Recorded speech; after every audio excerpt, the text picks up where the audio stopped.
Red Bull GRC is now available on iRacing. I personally put my blood, sweat, and tears into this thing, developing the cars, the tracks, the dirt, making sure it is authentic as possible, and I really think you guys are going to love it. The best part is that this 600 horsepower Volkswagen Beetle is free to all members. So get signed up now and come race me online.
Good evening, hello and welcome to V8 Online's coverage of the Oceanic Sprint Championship.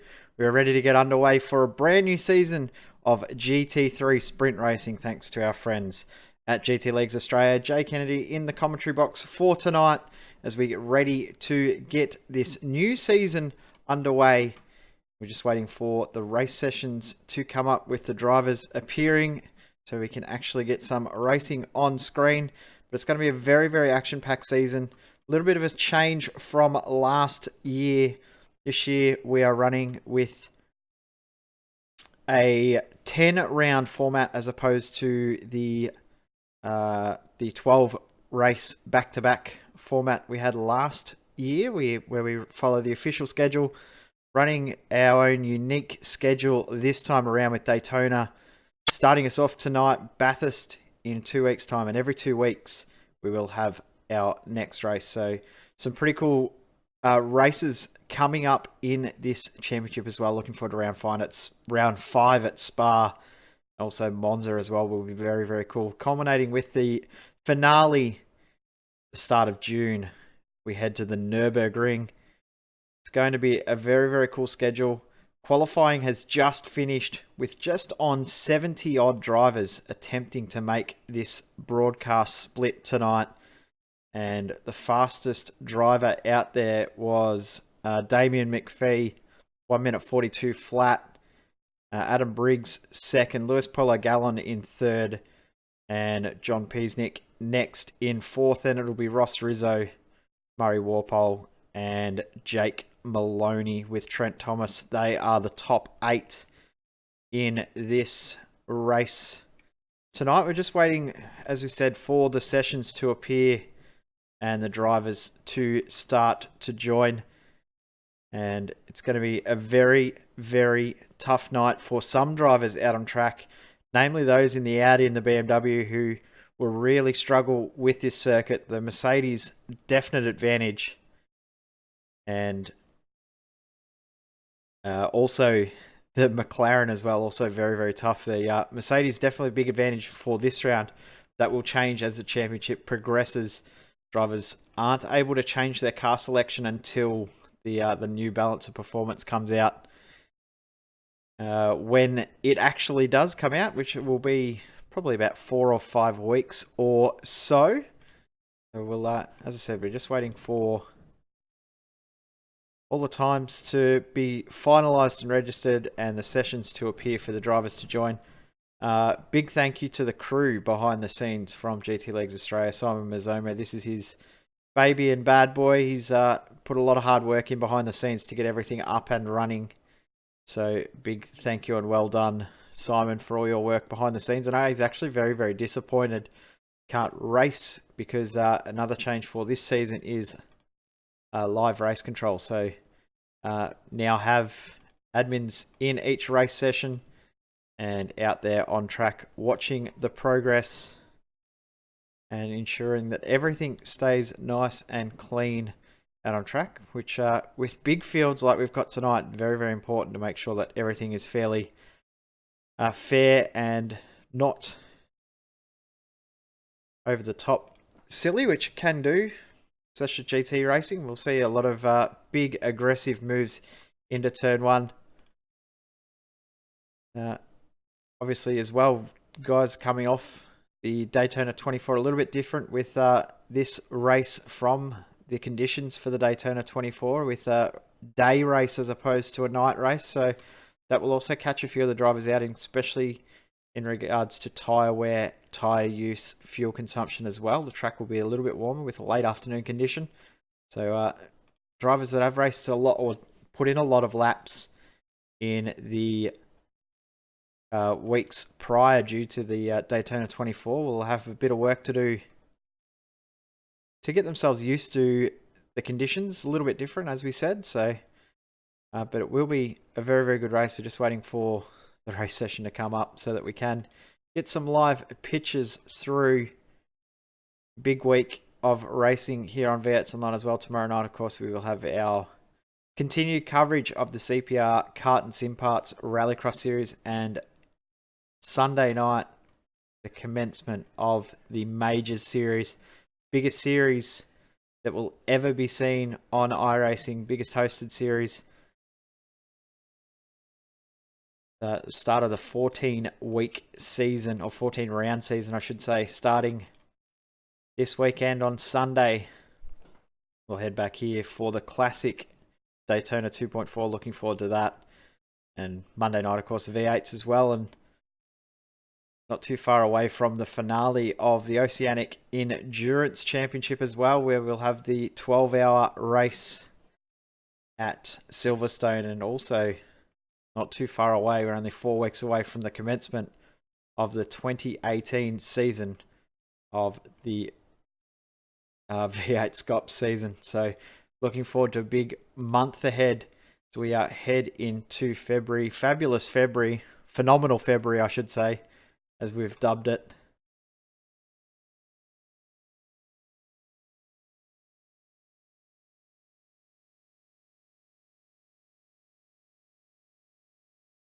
Hearing there's some issues with getting the servers set. They're working on it, and I'll have them set up in a minute. So those of you who are watching, waiting, they're just having a couple of issues getting the servers set up. So you are waiting for the race sessions to come up. They are coming. They're just having some issues, which we know there are a few issues with the tournament structure and how it's all held and sorted in the background. So hopefully we won't be too far away from getting live race pictures through to you.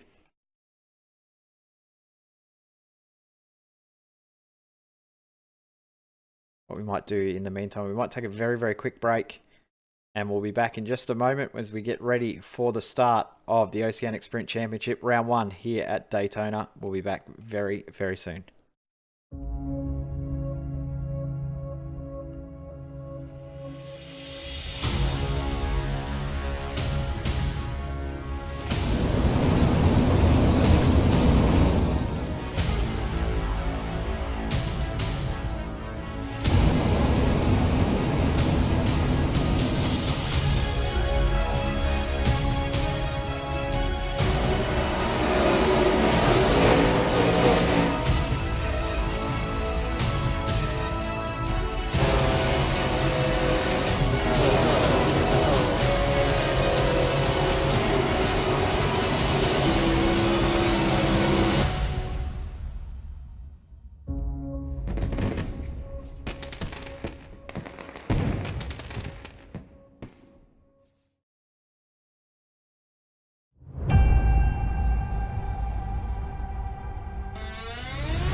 They say it's always darkest before the dawn.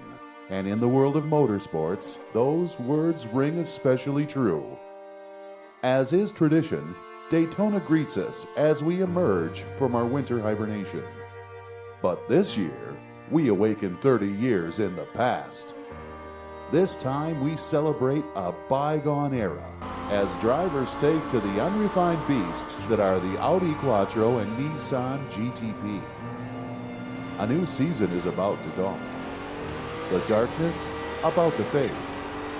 The Major Series and Late Apex Apparel proudly bring you the 2018 Classic Daytona 2.4, an endurance race from the ages, for the ages.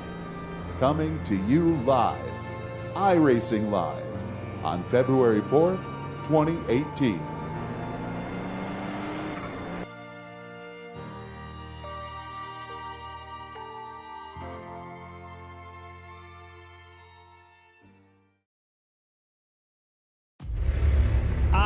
iRacing. You wanted the best, you got them for abreast. Often imitated, never duplicated. The greatest show on dirt, the World of Outlaws.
Welcome back to V8's Online's coverage of the Oceanic Sprint Championship here from Daytona for round one of action. Jay Kennedy in the commentary box to get things underway for the 2018 GT Leagues Australia Oceanic Sprint Championship. Big thank you to the crew from GT Leagues Australia for their hard work behind the scenes, putting together two awesome series with this, the Oceanic Sprint Championship and also the Oceanic Endurance Championship, getting GT and prototype racing back active in the AusNZ community.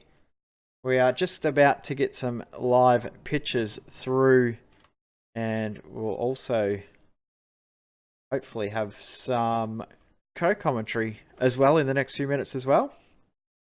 But we'll be getting pictures through very, very soon. As I said, the qualifying was fairly close with Damien McPhee leading the charge with a 1 minute 42 flat. Two qualifying servers. We had 77 drivers attempt to qualify for the main event, top split for tonight's racing. So a very, very big turnout to start this GT3 season off.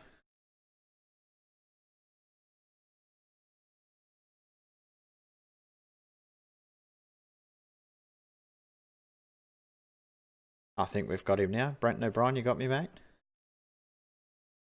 That's all right. Hopefully you've got yourself sorted and you can get in. So thanks for jumping in at the last minute too. I know you were actually planning on racing, but I think watching's probably going to be better in some ways than actually racing, because the action at the front is going to be pretty hot.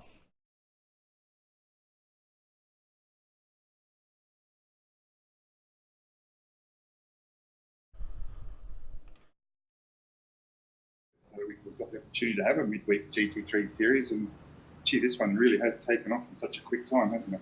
Yeah, it has. It was reasonably successful at the end of last season. We were having 25 to 30 odd cars, but to have pretty much 80 cars jumping out for the first round is an absolutely phenomenal effort, especially as you said, midweek as well is always really tough to get big numbers for a series other than the V8 supercar, it seems, but this is very, very impressive and great to see. It is, and with events like Bathurst 12 Hour coming up, obviously the boys are going to be getting pretty keen to have a change in the balance of the cars coming up, hoping this week. So I would say that whilst we're all on standby for that, it's really going to be a Mercedes-dominated event. Yeah, saying before, the guys out there in the Audi and the BMW especially are going to have a very, very tough time. And saying that the Audi pace wasn't horrible in the drafting qualifying, but the BMW is really going to struggle here. Yeah, it is. And the BMW strengths are going to be under brakes, aren't they? So into turn one, if it can hang on to that draft, it might become reasonably competitive. But actually, looks like none of the BMWs have actually qualified for top split, so probably no real surprise. But the biggest thing I'm surprised about John Peisnick, he's qualified inside the top 5 in the Ford. The only Ford out there, and he's qualified right up towards the pointy end. He knows how to drive this thing, and it's going to be good to watch him battle out at the front. That Ford is his baby, though. He has been driving that since it's come out at a time when every other car would be favoured and the Ford would be the least favoured. He will still hop into that Ford and he will wring its neck out. I remember the great things he was able to achieve in the Blancpain qualifying series. Didn't quite make it in the end, but a lot of that wasn't his fault type thing. It involved a few outside incidents, but he can drive that Ford. Probably, in all honesty, better than anyone in the world, so be sure to be watching out for him. The man that will start this race from pole is a man that we've seen in our coverage lately, Damien McPhee. We know he's very, very quick in these cars, so it'll be good to see him out there at the pointy end in this series. So good work for Damien being out there on screen right now. Yeah, PRT driver now, and has earned his pro licence, so one of 19 Aussies, I think we've got now, Jay, that have earned their pro licence, and that's just a sensational effort and all those involved. You know, whether you've made it or not, you should be really proud of the achievements and those who didn't make it. There's bigger things coming for the Aussie community in the world of GT3, and events like tonight just all work towards that type of thing. Yeah, I know there's a lot of teams that were umming and ahhing in attempts to qualify this year that are really going to go all out for the 2018-19 qualifying series to try and get in there next year. So hopefully it's the start of some very, very big things, and Aussie sim races, or Aussies and Kiwi sim races, are really on the map in a worldwide scale now. Was a very, very small pond, but the pond has got quite large over the last 2 or 3 years. Well, we filled it full of fish, didn't we? And because of that, yeah, like you said, the pond has got bigger. And we've got guys who are taking it to the internationals as well now. Like, let's face it, only as recent as last year when Jared Fieldsaw was pretty much showing up and winning every fourth Super Cup race. You know, people were saying, well, wait till the international teams get him, wait till the international teams get him. Why should they? We are an international team here in Australia. You know, what we do and what we present is fantastic. Josh Rogers in the F1 Road to Pro Series. To me, that was the most impressive driver of the series, considering he did a lot of it by himself. Aussies and Kiwis are well and truly on the map. We're just going to get stronger.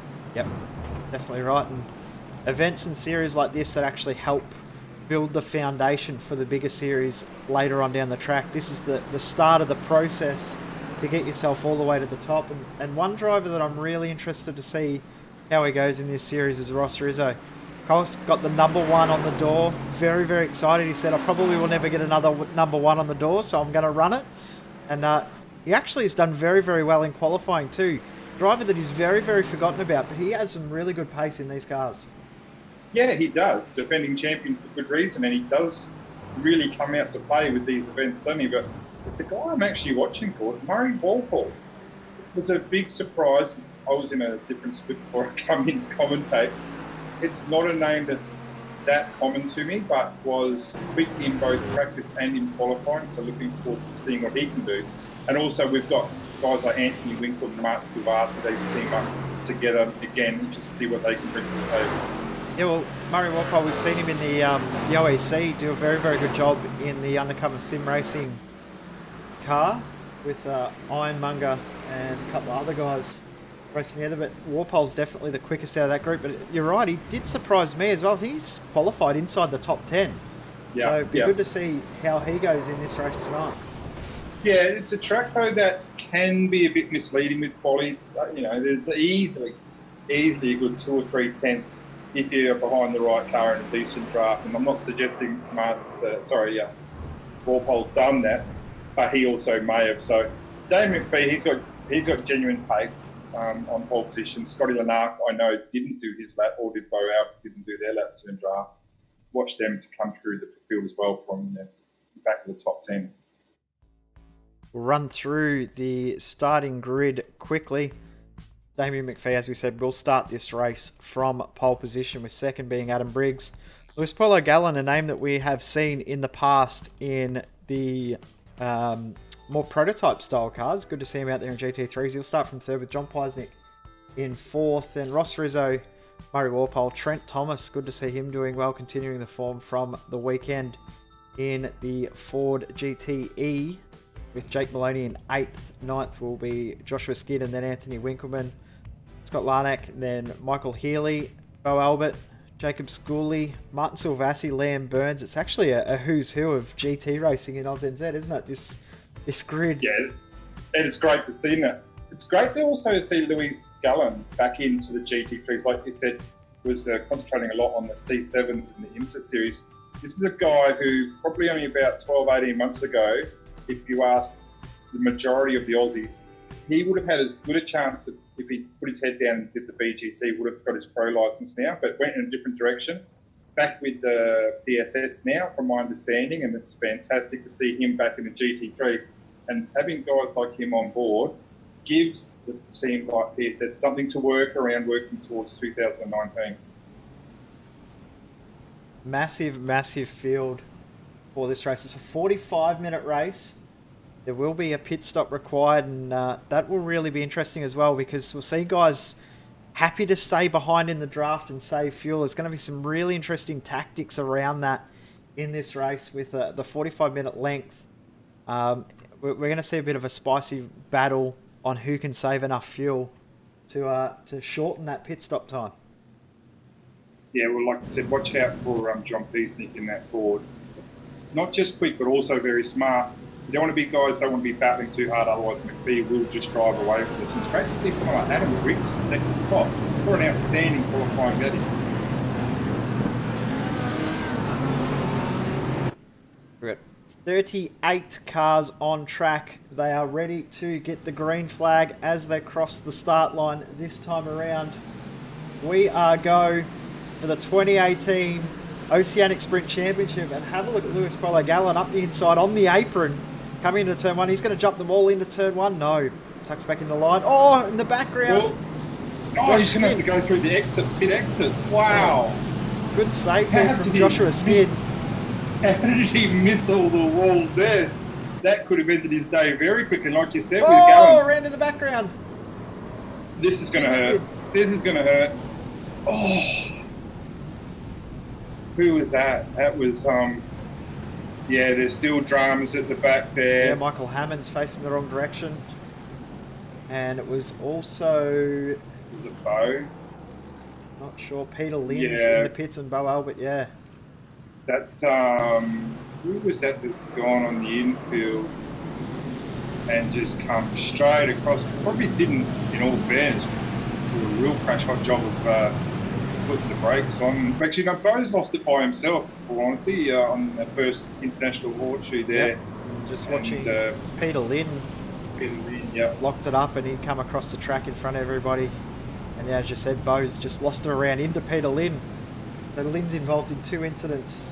And the first one was a bit of a whoopsie deal, and the second one he didn't really have any control over. Jake Maloney was the car that we saw go into the infield as well. So actually, no, Jake Maloney started from the pit, so not sure who that car was that went off into the infield.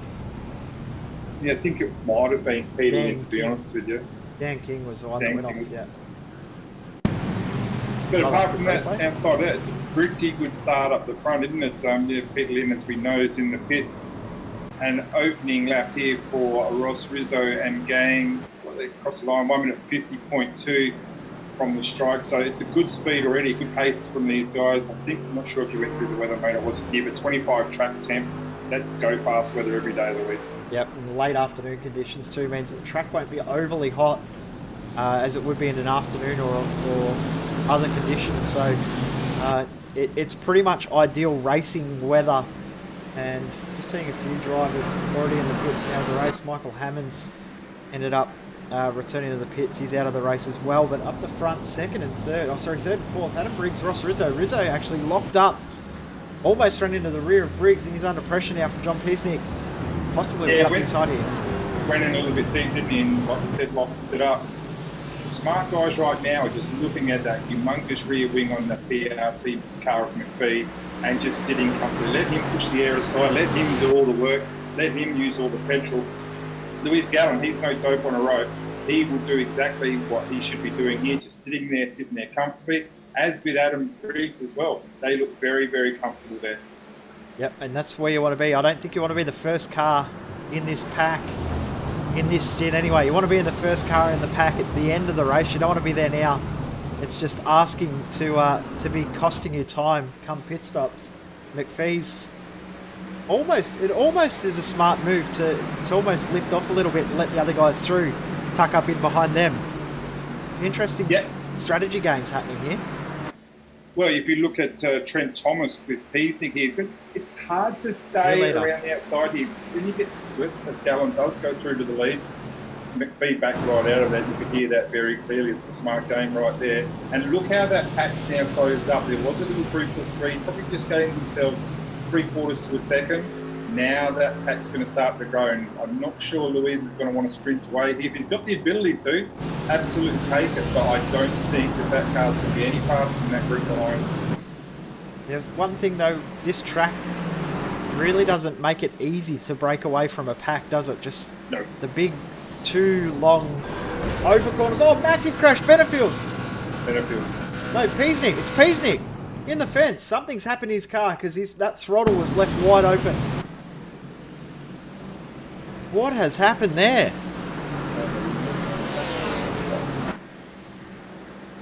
Or is that a jammed throttle? That's got to be something gone wrong there, because he's a driver that does not make that many mistakes, does he? And that to Not like that.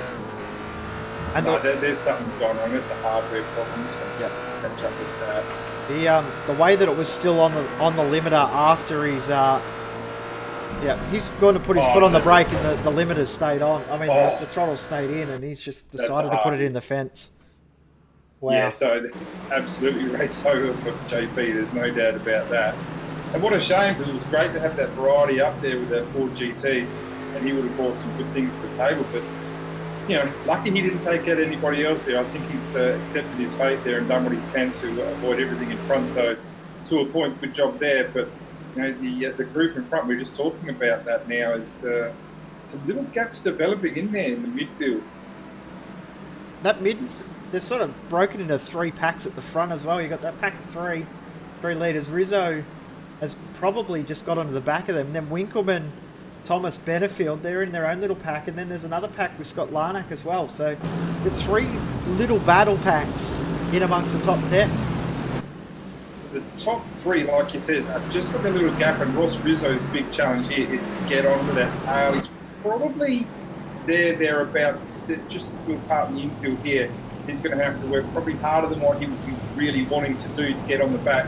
Once he's got that gap of about 1.2 seconds, he will be in the draft, so he should be able to get there. But that gap now from 4th to 5th is just stretching out, the elastic band stretching. Ooh, Trent Thomas, a big moment, yeah. There's a little bit of door-to-door contact with Benefield and Thomas, and Trent Thomas is wanting through on Benefield, and Benefield's not letting him through.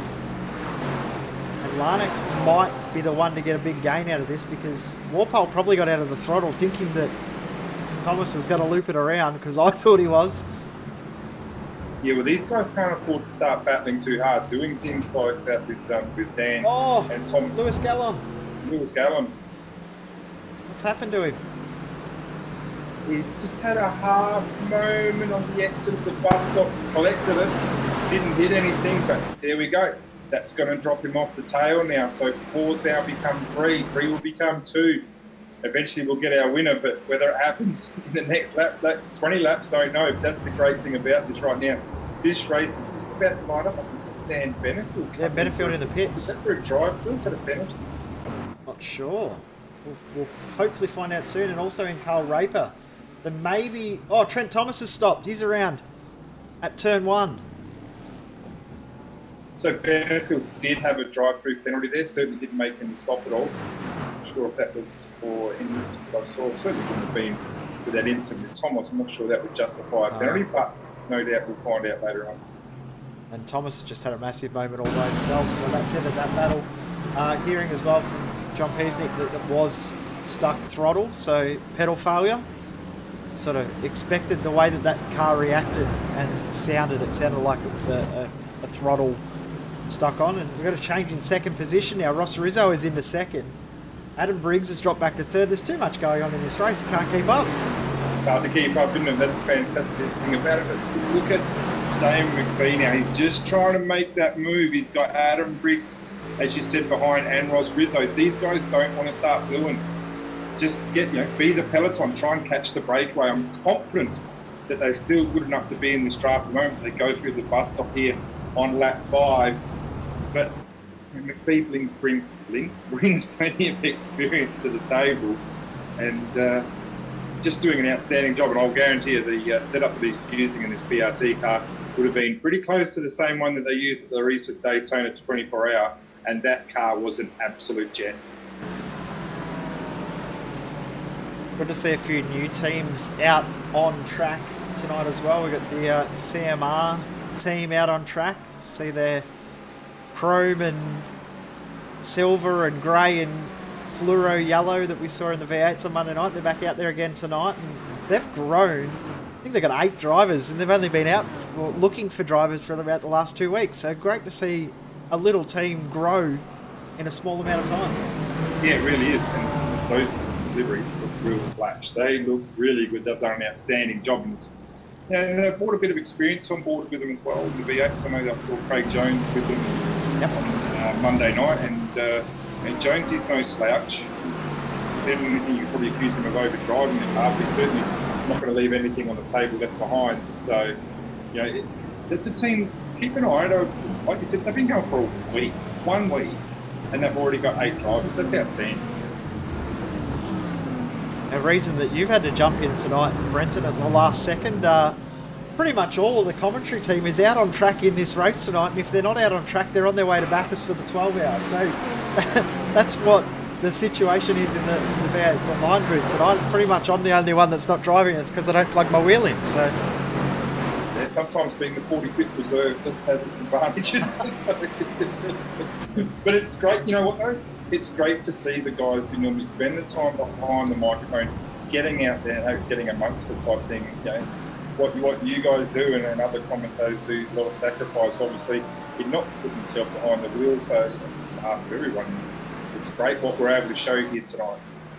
Leading the commentary team battle is Thomas Hinds, Cameron Dance, Corey Ott and Bo Albert, obviously, as we saw out of the race. So we've got 4 represented in this race. Everyone seems to think that V8's Online's got a bit of bias. Well, that's pretty obvious that we don't, because we've got 3 different teams represented out of the 4 drivers we've got in the race. Exactly right. And if you look at Louis Gallons, moving through, isn't he? He's working his way back up. We know he's got the pace. His qualifying was outstanding. Early leader of this race. He's at the moment just 4.9 seconds off the lead. That's probably not where we're at. What he wants to do, he's only about 4 seconds off of third place. If he gets himself that draft with Winkman in the middle, hopefully to give him a bit of assistance, what he might do is drag the Scotty Lennox, Murray Walpole's, Liam Burns. Michael Pearley's been really quiet this race. Keep an eye out on him because, again, very, very experienced driver, very, very patient driver. I reckon he's got a good chance of working his way through as well.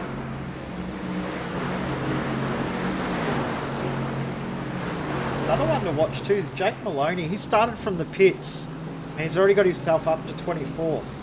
38 cars in the field. He's already passed 14.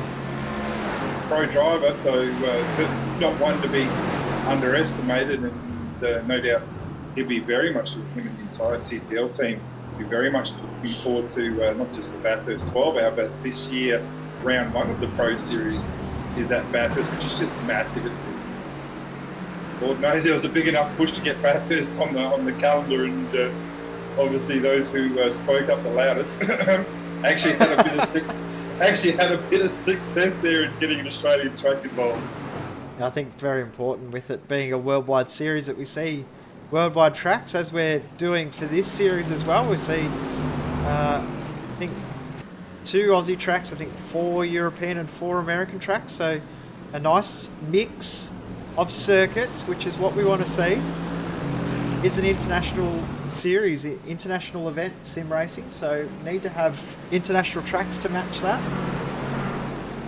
And it's just getting bigger, isn't it? Like we look at the announcement by NASCAR, racing and NASCAR just yesterday, they're throwing 6-figure sums at the drivers. They're going to be recruiting drivers and transferring drivers.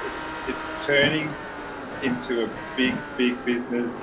And just the boom in esports sim racing over the last 6 to 12 months, it's bigger than Bitcoin. It's just taking off. It's just great to be involved. It's a great time to be involved. Maloney's in the fence. Massive damage to the TTL Mercedes. Let's see if we can pick what's happened. He's got massive damage to that car. It is not looking healthy and does not look fun to manoeuvre. Hopefully he doesn't end up in the fence. No, he's going to just drive it, spin it around and park it. Yep, he'll park it for sure. That was a big hit. Just get a CPR replay and see. Oh, he's just gone a little bit wide at the kink. Just got two wheels in the grass. The rear right just clipped the grass. Around he went. That's race done for Jake Maloney. As we were saying, he was charging up through the field. That's ended that charge, unfortunately. But have a look at the battle for the lead. It is on. Ross Rizzo has just taken the lead. As we start lap number 9, new leader. Ooh, Briggs got a time as well. So McPhee's gone from first to third, and I do not think he'll be that stressed about it at all. No, not even a little bit. There was, knowing Damo like I do, if he doesn't want to be passed, he won't be. He'll take a few prisoners. But on this occasion, there was nothing in that at all, was it? Just backed out of it on your way at him. He'll just sit there. This is his chance to save a bit of fuel now. I'm not sure whether Winkelmann's in a position, 4 seconds now, so that's just getting a little bit larger, isn't it? Yep, and he actually a little bit of damage to Winkelmann's car. He was off the pace too, so he's about half a second slower. I noticed the front three, if they actually work together and work smart, rotate the lead, they'll all be able to save fuel and they'll break away from the rest of that field. Yeah, that'll be your podium for sure right there, if, like you say, they work together. But, you know, this is motor racing. I'm thinking there's about 18 laps to go after they go across the stripe this time. So still 30 minutes of this race to go. So a lot of racing haven't booked. Hang on, sorry. There we go. I warned you. You did warn me about that. I'll tell you one name that I'm very, very impressed with as well is Liam Burns, currently in 8th. He's a name that we've seen a little bit around, but not up as high as he is right now. He's really punching above his weight and doing a great job. Yeah, it really is. Has shown a bit of pace in the GT3 in some official races over the last probably month and a half. So just trying to get himself involved in what is a truly international class. And you know, like you said, it's fantastic to have not just the new teams up there, but the new names up there. I don't want to give him a rap though, because we've given Pete a rap. Whoa, big crash, big crash. Oh, no. And also, I think that's Walpole. Yeah. So Walpole got on the grass and just locked it up, had nowhere to go, was a passenger, and Lewis Polo Gallons ended up being collected. That was a massive hit. Yeah, no, Murray's actually lost that. That's really unusual. The rears have got away from him really early there. Yeah, I think possibly even a little bit of net code from Larnack up the inside there. That was a really strange one, wasn't it? Yeah, it was. It certainly didn't look normal, shall we say, and I think you're spot on. I do think there was a bit of net code there. Really surprising. Murray's pings at all the 6s, that's a bit evil, and obviously he's been bitten by that. Yeah, that's definitely a net code incident, that one. Just and as soon as he got that slide on, there was no way he was able to stop that. And Lewis Polo Gallon's been the unfortunate victim of that one. We come back live. Gap between McPhee and Winkelmann stretched out to 4 seconds now. So Winkelmann's well and truly dropping off, but he's pulling away from that battle pack behind. Yeah, I'm just looking at Walpole. He's still really struggling there. He's having a hard time getting that car. Just going through the bus stop, I would imagine. I'm sure there's a quick repair in this race. Yeah, there is. Yep. Yeah, well, he's going to get that opportunity and get some fuel in the car, get back in there. I'm actually also taking notice of our first non-Mercedes, and considering the carnage we've had up the front. First non-Merc in 14th place, car 08, Alexander Bird for the Fusion Racing in the Ferrari. This is a car that's been absolutely chopped in half, cut up and spat out, hasn't it, with the amount of aero changes.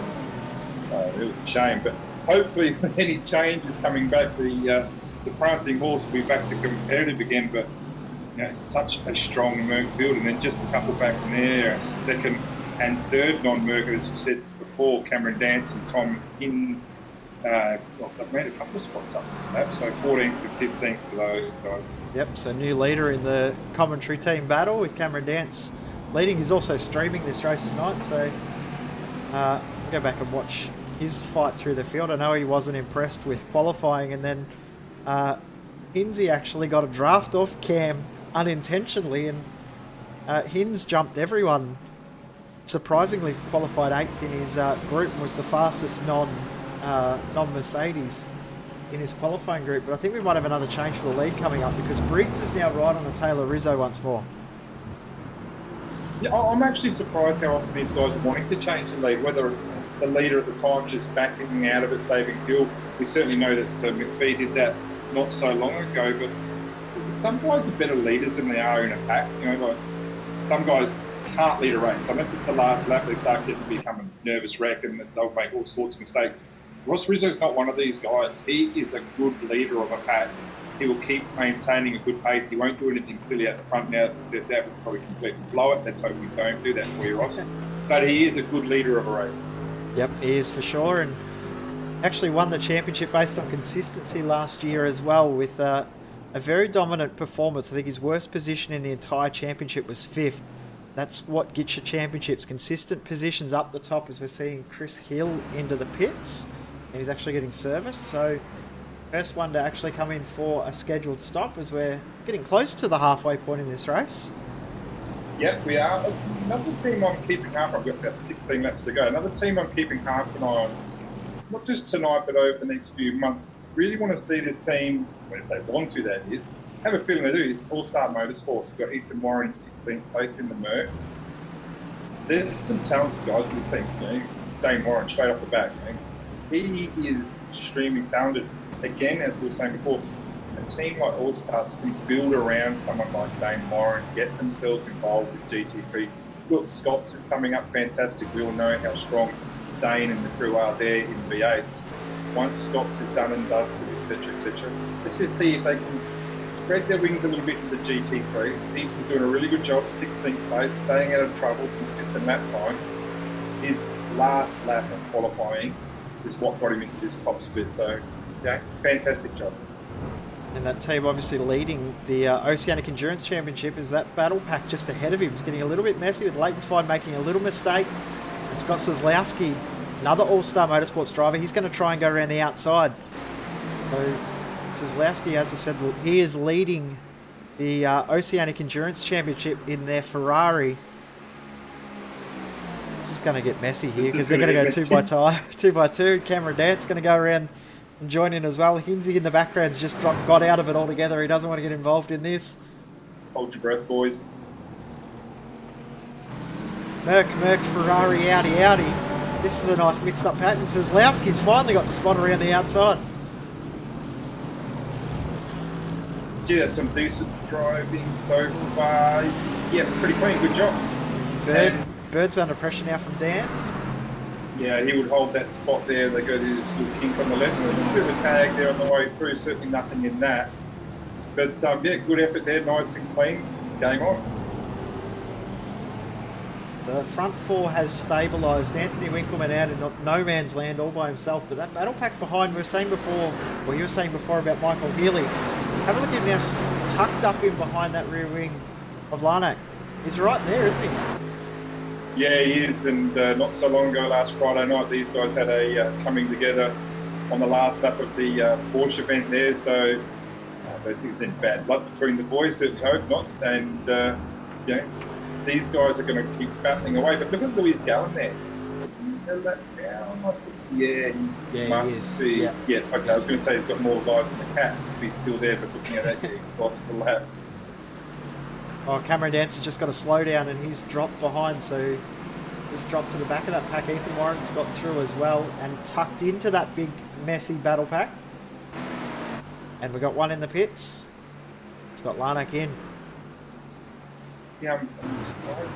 It's one of these events where, and I would imagine most weeks, you don't change tyres in the GT3 in any sprint event. Make sure you turn your tyres off, guys. Just run the car as light as you can. Get every little drop out of it, then pit late. Unless you're being held up in traffic, it certainly didn't look like that. You know, Larnack was in front of that pack there, but I'm not sure there's going to be too much to gain there. And there's a touch there. Was that? Sorry. Thomas Hinge just getting ever so slightly in the back of Alexander Bird. That Audi's a competitive car in the right hands. It's just really hard to set up. And it gets away so easily being mid-engine car. But if you can get it in the right hands, it can be competitive. It's not going to beat the Mercs here, we know that. But it tracks round 2, Bathurst. It's going to be changed to the car probably between now and then. Hopefully we'll see the greatest spread of cars throughout and a lot more even. Yep, fingers crossed we see it a little bit more evenly balanced. It's a big moment there for Ethan Warren coming up onto the oval through NASCAR 1. And Cameron Dance should come through. The Audi is an absolute death trap, isn't it? I mean, it's good to drive if you've got the right person driving it, but if you drive it at 101%, it will absolutely destroy you and everything around you. So you've got to be very, very careful and cautious with that car. It is quick, but yeah, very, very dangerous. We're seeing it. Another change for the lead. McPhee's back in front, Briggs back into second, and Rizzo's back to third. Let's have a look at the lap times of these guys. You know, best lap for McPhee at 42.7. They're chunking around low 43s now. That's not all tyres. That's just these guys are doing a really smart play here. They're not fighting at all. Take over with the lead. No one's going to care two hoots about that. They've drawn themselves so clearly away from Winton now. We're talking, 5.5 seconds, 7.5 seconds back Thomas to Michael Hinds. Healy. Hinds around at turn 1. Sorry, mate. That was a massive moment for Hinds. We'll see if we can pick up exactly what happened. I heard the big screech. Oh, yeah, he's just lost it under brakes there on the turn in. Just got into the side of the Ferrari of Bird there. Certainly nothing intentional. Probably just a little bit clumsy, but no, that's just purely a racing incident. I wouldn't think there'd be any penalty coming from that. Rejoined. Only lost a couple of spots. He's dropped to the next pack behind. I'd be surprised if he's got some steering damage there, though. It was a hit in exactly the wrong area. Let's just see if he comes in the pits in this lap. I'm not sure he's going to want to. Yes. What are we on now? Lap 15. Yeah, so 20 minutes to go. Probably pit now. It won't matter too much. Lead driver out of our cars that have pitted is Scott Larnack. He's got about a 9-second lead back to Trent Thomas behind. And Trent's well and truly out of position because he should be right up there in that front pack. Yeah, and Scotty's got a clear track as well. He's got a 4-second gap in front of him.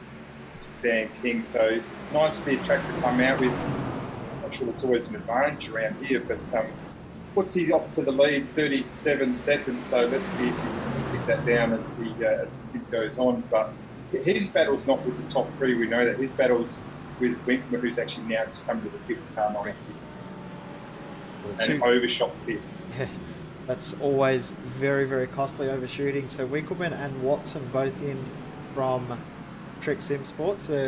Teammates in, Thomas Hinds in as expected to get damage repaired, and he'll use his quick repair, and Hindsy just slightly over the mark as well. So but Healy's one to watch right now.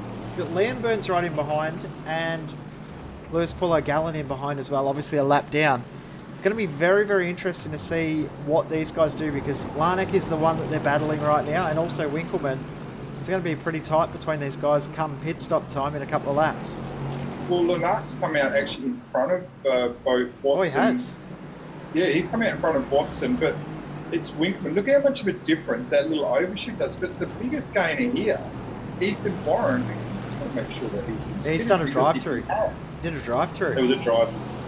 Oh, I didn't see anything happen there. So obviously that's out of position as well with the pit stop still coming up. That's going to, gee whiz, you get a drive-through here, or Road America or something like that. That's completely done, isn't it? So just lucky it's not Imola or something like that with the longest pit lane in history. Yeah, exactly. Spa endurance layout or something like that. Oh, so clear. It'd be painful. Jump off and grab yourself a coffee while that's happening. All right, so Healy's reacted. He's seen those guys all come into the pits. He's pitting now too. Where will he come out in the battle for the top four between Healy, Larnack, Watson and Winkleman? It looks like Winkleman's also got damage repaired in that stop as well, because his car looks nice and clean now. As did Healy. Healy had some damage to the back. Just watching repaired straight away. Look how he's set up. He's ready to go. He's pretty keen to get out of that pit lane, isn't he? The car's just pointing out. Decent little stop too. Just be seeing where he comes out in comparison with the field. He was battling with Larnack. Larnack's through. Watson through. Right there with him. He's going to come out pretty much just in behind him, isn't he? Oh, he's hit the wall. So easy to do here. So easy to do here. And he's just used his quick repair as well to have the back. It wasn't a hard hit for any aero damage at a track like this. You know, if you knock off 3-4 k's an hour, that's it. Your day's done, really. You might be able to stick with the guys ahead of you, but you're not going to be able to pass them if you've got that much damage and losing a couple of k's. It's a massive difference. An aero dependent and speed dependent track. Hearing another car having an incident. So Troy Maguire, Michael Hammond and Joshua Skin all around at turn 1. They've all been in the pits and been in the wars this race. So 10 laps to go, still no pit stop from any, what will be up to the top 12, haven't made their stop yet. McPhee, Briggs and Rizzo, Liam Burton's got himself up to 4th, albeit 9.5 seconds behind. And McPhee really now it's pit stop time. He's just laid down a 42.7. Fastest lap of the race for him, 42.795. That's only 8/100 off his best lap of the race. Adam Briggs actually holds the fastest lap of the race for 42.396. But McPhee's putting the pressure on right now. He's got an opportunity. He's pretty good at fuel saving, we know. He's got an opportunity that if he can get now, half a second up, he can just gain another half a second in the pits through feeling that little bit short. He will break that draft. I don't think they'll catch him from there. Liam Burns has just done his pit stop and he's going to come out just right in the middle of this pack. Or is he actually going to come out ahead? This is going to be tight. He is. That's a good effort. Great job. Oh, he's run a little bit wide though. He's going to let Larnack through. Will Watson come through as well? But he's in there amongst it, isn't he? And we were just talking before that it's great to see a guy like Liam involved. And it's just that little mistake under brakes, but it's not a mistake that's going to be fatal by any means because he is still right there, isn't he? He's in that pack. Look how much of a difference that little drive past. He just missed the pit lane by half a second, really. It's half a second to a second loss. And what it's done, he was, as you said before, he was still by himself. No dramas at all. Now he's got some work to do in a pack. And he's also had the longest pit stop out of this group as well. So possibly because he was in that clean air, he's had to take a little bit extra fuel from the guys around him. As into the lane from the front is Adam Briggs. And Liam Burns has actually just gone around the outside past Scott Larnack. So Burns is the one with the quickest stop out of this group of 4. And Healy also had a very long stop too. So be interesting to see if he's going to have enough fuel to get it home. He was tucked in behind both Larnack and Healy for pretty much that entire first half of that stint. Yeah, and it's not worth doing fuel mapping. Good stop by Briggs. If I was going to say anything about Briggs' pit stop, very, very passive entry there. I reckon he might have lost a bit of ground there. He was very, very defensive coming in. Didn't want to miss his mark. Certainly didn't, but certainly by no means attacked it. Would have lost a little bit of time there. And the good guys practice their pit stops, don't they? They know exactly when to put the anchors on, hit that mark perfectly, get out of there as quick as they can. Let's expect now the 2 lead cars, McPhee and Ross Rizzo, and we can see now that Rizzo has lost that draft. This battle pack still shuffling. Burns has just lost two spots, one to Larnack and also to Brad Watson. Winkleman's right in behind and Healy's not far off closing in the background. Oh, a little bit of a touch between Winkleman and Burns. That's going to mean that Healy and Silvassi almost in the background. Silvassi's not far off catching these guys as well. No, he's going around again for another lap. He's coming in? No, he's coming in. Yeah, so pitting now.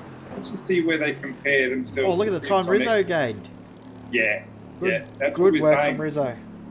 Yeah, absolutely. Some great work there. Didn't look like he's going to have any dramas there with exceeding the pit limit there. So right now we'll find out how much fuel they've saved, because they're going to hit their marks at pretty much the same time with Rizzo now. Won't be a long stop. Winkleman's around at the bus stop as well. He's going to lose a bit of time. McPhee, Rizzo, both away exactly the same pit stop times. So we just get a quick CPR replay. Winkleman around all by himself, the slowest spin you'll ever see. Come back live. McPhee and Rizzo look like they're broken away from Briggs. Yep. And like I was saying, I reckon a lot of that, and hopefully Adam might watch it later on, so passive stopping. Like, you look at the difference between Ross, Rizzo, and I haven't seen the pit stop times. I'll have a look at them now. 29.8 in the lane for McPhee, 30.2 and 30.6. There's your 1 second right, 8/10 of a second right there between Briggs and McPhee, and that's why Adam will not be in the draft for the rest of this race. He's got a lot of work to do to catch up. Right now, McPhee and Rizzo got their brains on, no doubt they have. They'll work together. We're talking about 7.5 laps to go. For these guys, the race didn't start, probably 2 laps to go. Yep, they'll just probably change position every lap to mean that they'll share the load, they'll share the draft, they'll both break away. They're smart, that's what they do, what they'll do, and they are very, very smart drivers, but there's also a little bit of gamesmanship as well in doing that. So I'm fairly sure we'll see both of them sort of alternate positions and won't fight too much, as you said, till 2 to go. But you never know in these races. Strange things can and do happen. Well, Ross carries the number 1 plate for a reason. Defending champion. You don't just win championships by going fast. You use your brain as well. Dane McPhee, look, let's be honest, he's tripped over a couple of cars in his time, but he's got himself a black stripe. He's a pro driver. He's in a very, very accomplished team, PRT. You don't just get there by just asking and showing up. You've got to have something on the resume to go to a team like that. And since he's been there, his driving has improved even further. And so it should, and it's to be expected. But he's really shone out.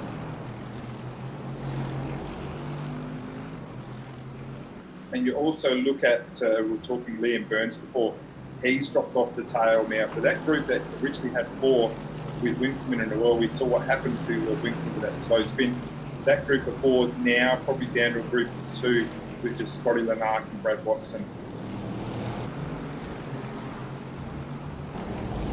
Yeah, Winkleman's dropped all the way back to 12th from that spin. He's now trying to close up to the back of Jacob Schooley. Well, he's certainly got the pace, we know that. And the other one we were talking about before, calm, patient, methodical, will get the job done. Michael Healy's now up to 7th, and look where he is compared to Liam Burns. Liam Burns last up to 43.9 compared to a 43.8. They repeat that this time, recycle, rewash. Mick Healy will be in his draft. I actually think he'll almost be in his draft now. They've got Mick Hammond behind them, albeit a lap or 2 down, 2 laps down in 33rd place. Wouldn't like to see Mick getting too involved there, but the car 048, TTR car, I reckon he'll find his way slowly getting up there to Liam Burns. There'll be a battle soon for 6 and 7. Change of position as well, just ahead, side by side in the bus stop, boys. That does not work. They sorted themselves out. This is going to mean Burns will probably catch back up to them, because that will slow them down a considerable amount. Exactly right. There's nothing to gain by overtaking the bus stop, because all you're doing is setting yourself up to be overtaken on the run home to the start-finish line as well. Just sit there, be patient, concentrate on your exit. Brad Watson's going to probably do the job anyway here. It's a long way around the outside of turn 1. Probably not carrying enough speed, I wouldn't think. Scotty is generally pretty good under brakes. With the guy wrap, watching spin shortly, but no, it's pretty clean there. Seeing Dan King around at the bus stop as well. Seen a few casualties at the bus stop in this race, a little bit surprisingly. Yeah, it's a fine balance, this track with the rear wing, though, isn't it? You want to run the low draft. You want to say quick ads in the straight line, and what you'll find at the bus stop under brakes, the rear just gets away from you. The weight just pushes you around, and once you're on your way, you're gone type thing. And we saw that. Sorry, just someone's got a penalty from race control, so didn't get a penalty cleared from race control. But yeah, the Merc, whilst it seems to be the easiest car to drive, and no doubt here, the fastest car to drive, it does have its flaws as well. And on the smaller, tighter tracks, if people are still using the Merc, I do believe in the series you can have one change after the possible change coming up this week, maybe next week. It does have its flaws, just not at this track.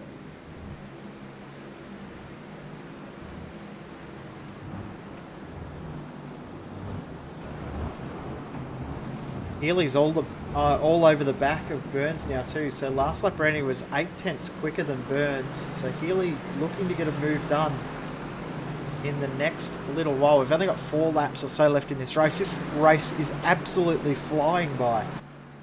And it's warming up, isn't it? Look at the 2 leaders, 42.8, 42.7. Forget Briggs, he's got himself a bronze medal unless he does something silly. I can't see that happening. I think, to be honest with you, if you offered Adam a 3rd place at the start of the race, I think you'd take that pretty well. So, let's wipe that out and give that to him so far. 4 laps to go. The battles are going to be for 1st and 2nd. They're going to be for 4th and 5th, and they already are for 6th and 7th. And then you go down to even 8th, 9th. We're doing some Noah's Ark racing here, aren't we? We're 2 by 2. 8th and 9th, they're going to be battling. 10th and 11th, they're going to be battling. There's little gaps between all those. The only time there's probably 3, 4, 5 cars in a row is from 14 to 18. And that's a messy pack with the 2 Ferraris from Fusion Sim Racing and Cameron Dance in the lone lead Audi now with Enzi a few spots back. Top 15 are all Mercedes, and our leading car in the non-Mercedes Cup is Cameron Dance.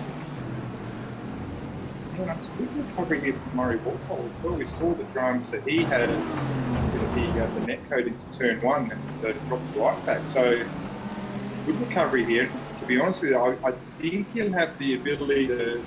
Tyler Blackburn and Cameron might get into a bit of a battle here, so don't be surprised if Murray walks away from this back a little bit. Back to Michael Healy, because he is now well and truly tucked in under that rear wing of the Performance in Sport Mercedes of Liam Burns. He's ready to pounce, ready to make this move happen. 3 to go. He'll know that. He'll know there's not much time left, and he'll know he's got to make a move very, very soon. So does Healy have the confidence that if he does make a move now or in the next lap, does he have the confidence, does he have the car underneath him to drive away with it from here? I'm saying no. I don't think he has. He might have the confidence. I just don't think there's any significant differences. He's going to have a look here. Clean move, no doubt at all. But I reckon Liam in this track, he's going to be able to stick with him. They've got, 2.5 laps to go. Draft pretty easy to keep up with here. We know unless he makes a mistake, he's going to have to draft the remainder of this lap. Let's just see if Healy can now. Let's see the real Michael Healy. Has he been just playing possum for the first 20-odd laps? Is this the time for him to go now? Saw as well Daniel Benefield not having the best of races. He's been facing the wrong direction a couple of times. The battle for the lead is still on. Rizzo actually looks like he's just happy sitting behind at the moment, waiting for that time to pounce. Yeah, he does, doesn't he? And I'm actually just looking at, as we were talking about Murray Warbolt, he has driven away from that back, so we picked that. And the 2 teammates, Craig Edwards and Alexander Bird, have had a position change in both their Ferraris, and really, really good looking liveries there on those Amazon sponsored cars, and congratulations to Fusion for getting Amazon on board.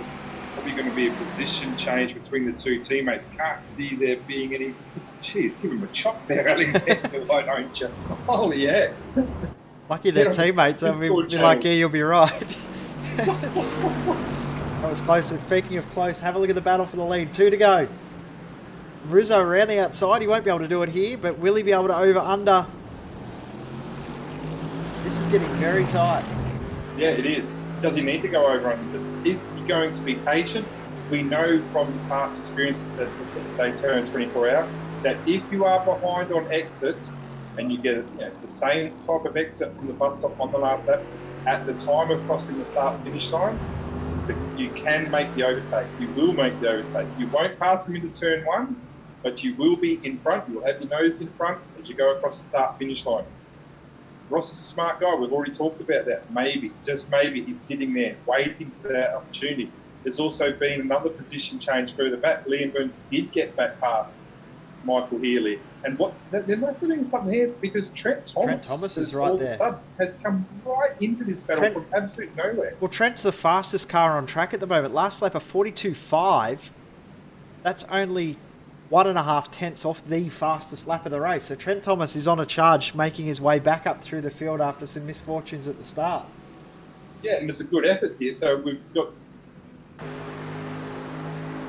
So this will be white flag because we're under a minute 40 to go. So McPhee will come across the line. And have a look at the gap that he's pulled on Rizzo. Rizzo had a little bit of a wiggle in the bus stop. And that's given McPhee a little bit of breathing room. But it's not over yet. But it's a great chance to get in the cockpit view coming up to that last lap, isn't it? Just to see from inside the car, and I'm inside the little screen now. I'm inside with Ross Rizzo now. And you can see the gains that he will make. He'll just draw him in, get himself in a position where he's only 2 tenths behind on the exit of the bus stop. And I reckon you'll find Ross Rizzo can get through if he keeps it clean. Any extra wheel spin on exit, he's going to blow it. But the pressure's on Dave McPhee here. He's the one with the position to lose. Ross has got everything to gain. Even if Ross has a mistake, he's still got a big enough gap behind that he will still maintain second. So...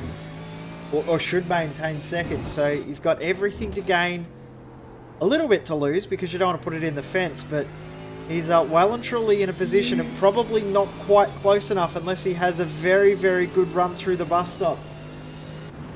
Yeah, almost draft broken. Yeah, didn't have the greatest exit there. Like the second horseshoe is 9 tenths down.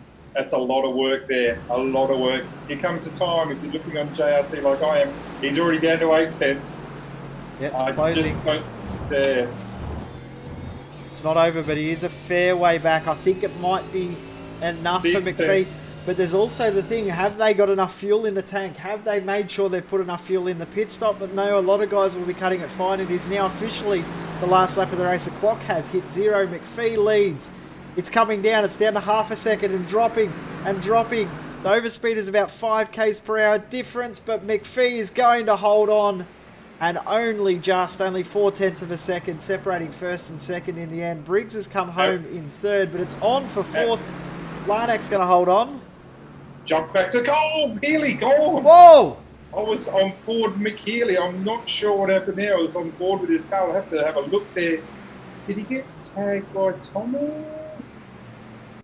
That's going to be what the race control's going to look at a lot, because that was a massive, massive incident. Yeah, it really was. And she was, he's blocked him in, hasn't he? Like Thomas has blocked him in. But, and Healy's come across to try and get, that's worth a few replays, Jay. I reckon the best one you'll go is to the rear chase, the far chase, because that tells the story. It'd be interesting to see what a lot of people's opinions there are. Very common NASCAR move by Trent Thomas to hold Healy in. Healy's come out that little bit to get around Burns. He's got that right to do that. Whether he thought that Thomas was there or not, I don't know. But wow, what an exciting finish to that race. That was an amazing finish, and well done to Damien McPhee as we get a few more replays just on board there with Trent Thomas. And that was a classic NASCAR at Daytona move, not GT3 at Daytona move. And we get a view on board with Michael Hammond just in behind, and you can see very clearly how that's all unfolded. I actually don't know if Healy even knew that Thomas was there. No, and I'm looking at Thomas, and he's held his line. There's no dramas there. But Healy's a racer. He's coming up at a fairly decent pace to Burns, and it's the smallest of smallest touches with the biggest of biggest consequences. Yep, exactly right there. That was fantastic. We'll run through the race results. So Damien McPhee's ended up winning by 4 tenths of a second over Ross Rizzo. Somehow managed to hold on, and then I actually noticed he ran out of fuel just over the start line. So perfect planning for McPhee. Rizzo in second. Briggs, a great drive from him to finish in third. Scott Larnack in fourth with Brad Watson fifth. Then the controversy around these positions: 6th for Burns, 7th for Thomas. Martin Silvassi finishes in 8th with Jacob Scully in 9th. Scott Kozlowski ends up in 10th, and only 0.02 of a second separating those two. Then we got Winkleman fine. Healy ends up limping at home in 13th. Murray Walpole did a good job to come back to 14th with Tyler Blackburn. Chris Hill, Thomas Hines winning the battle of the non-Mercedes in the end, with Gavin Newcomb and Cameron Dance separated by 1/1000th of a second at the line. We'll have to go back and try and find a replay of that. And Ethan Warren in 20th. Then we've got Philip Worley, Carl Raper, Philip Morton, Daniel Benefield, Josh Thompson, Joshua Skin, Troy Maguire, then lap down for Lewis Polagallon, Alex Bird, Craig Edwards. I'm guessing something's happened to those two guys because they were battling with each other. Bird had a penalty, although that's going to be looked at after racing with Craig Edwards. Interesting. Might try and get a replay of that before we go off the air. Hammond, Ott, King, Carter, Maloney, Peisnick, Lynn and Albert, the rest of the runners. But that was an absolutely phenomenal race we've had tonight. Thoroughly enjoyed that. Yeah, absolutely. What a fantastic start to the new season. And for those viewers out there, that's the type of racing that gets you guys hopefully interested. Get yourselves involved with this type of series as well. Big numbers. Now, tell me, Jay, if I'm wrong. I think they actually cracked the 100 cars registered for this series. They've originally gone from what I think a single split. There's now 2 splits. Work hard, get yourself in top split. You might get yourself talked about in V8 Online the next broadcast. Yep, exactly right. At the end of last season, we were getting 20 to 23, 25 cars. Some weeks we might have ended up with 30, and now we've got 103 or 104 cars registered. And yeah, so it's turned into an absolutely massive series. We're just going to get a replay of Cameron Dance and Gavin Newcomb coming across the line, because they come across the line separated by 1/1000th of a second. Dance with massive damage, so I'm guessing that's possibly with the incident with Edwards and Bird that we'll try and go back and have a look at as well. But you can see the rear wing absolutely destroyed on the back of Dance's car. That's going to slow his speed down. It looks like he might also be struggling for fuel. That's just speed. And Warpole around the outside and just pips him by 1,000. I'm just chasing up Bird, and looks like he's lost it at the bus stop on entry, and it's just disappeared on my screen. It's been there for a long time, so whether he's actually, he's 2 laps down, so it certainly doesn't seem too big on my screen, because I've had some issues there, and that's ended his day, and that's for Craig Edwards. Well, again, he was thereabouts, wasn't he? And he's in the same boat where I lost him. It's at 24. Looks like he's had a bit of an issue. Oh, here we go. Just seeing it now. So Bird was bump drafting Edwards down into the tri-oval and spun him around. So we actually, when we crossed to them and there was a little bit of the nose chop, after that bus stop, that trip around, Edwards got through, and then Bird just gave him a little bit of a push, and around went Edwards. So that's what happened to Craig Edwards and why he dropped from what was the top 15 position to a DNF.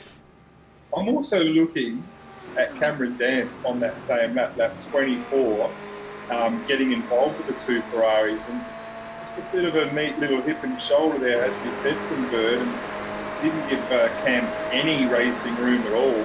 And once that Audi has got himself onto the grass, it almost looks like it accelerates, and that's just missed the nose of Murray Warpole. That could have been anything. What a race. Great stuff. What a fantastic night of racing. Public service announcement for those that are watching. Just received news that we won't have a broadcast of the CPR Rallycross tomorrow night. The actual event has been cancelled due to some... Simon Black actually will not be able to be there. He's actually with his father, who is undergoing surgery tomorrow, so won't be a broadcast for CPR Rallycross. Our next broadcast will now be the Major Series on Sunday night. Bring that on. I cannot wait. I know you're having a bit of a steer, Brenton. It's going to be very, very fun. Those Nissans death traps, once you lose them, they don't come back. But it is going to be fun. Exciting times in iRacing. It's a new series, and it's got international interest, hasn't it? And it's such a variation. And starting off with the Nissan and the Audi, holy heck, it's there's going to be a bit of carnage out there. Everyone who survives is going to be pretty happy with themselves. But yeah, looking forward to Sunday's event very, very much. Yep, cannot wait for that. We'll have that from around about 6 o'clock Australian Eastern Daylight Savings Time. And every round of that series will be here on V8 to Line, as well as our friends at RaceSpot, LSR TV, and GSRC. 4 different regions around the world, 4 different time zones, a true worldwide series. Majors is the exact perfect word for it because it is going to be a majorly big event. I know the organisation that's going on in the background. I know the amount of money that they are spending on the series is around about $15,000 that they've invested in their own money to get this series up and running. So a massive, massive series, and really can't wait for that one. So Sunday night, bring it on. Cannot wait. But Brenton, we might wrap it up. Thank you for jumping in for round 1. So it was a lot of fun. It was, and as our friend Jake Sparrow would say, absolutely stunning. Stunning indeed. Big thanks to everyone for tuning in. A big thanks to all the drivers and all the guys behind the scene at the GT Leagues Australia. I can safely say that the guys in preparation last night were joining me for some PUBG. That was rather fun. So that's how we prepared for tonight. The 2 admins and myself, we were playing until about 1 a.m, but that's another story. But we will wrap it up. Thank you for tuning in. This has been V8 to Line's coverage of the Oceanic Sprint Championship. Your winner for round 1, Damien McPhee.